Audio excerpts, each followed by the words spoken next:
Il-programm ta' vaċċinazzjoni b'saħħtu li għandu pajjiżna kompla jiġbed lajn ta' bosta mediċi professjonali minn madwar id-dinja. Din id-darba minn tabib b'esperjenza fil-Kroazja, Dr. Tomislav Mestrovic, li f'riċerka li jagħmel u li ġiet ippubblikata fil-Journal Health Sciences Review tefa' dawl pożittiv fuq it-tilqim f'Malta.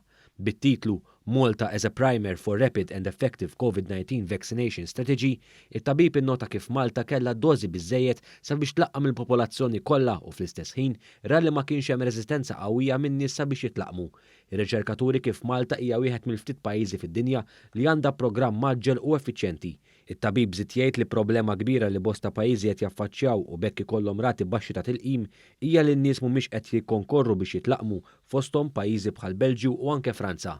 Fil-ġurnal mediku, Malta ġiet infaħra wkoll għal fatt ta' kif laqmet lin-nies b'mod professjonali kategorija ta' wara l-oħra. Żewġ fatti pożittivi oħra li ġew innotati kienu l-investiment li jagħmel il-Gvern Malti meta fetaħ bosta ċentri ta' tilqim madwar il-pajjiż u l-fatt li ordnaw ġab biżżejjed dożi ta' tilqim mingħand il-kumpaniji li jipproduċu l-vaċċin. Intant l-istudji juri kif Malta implementa strateġija ta' suċċess sabiex tiġġieled il-COVID-19.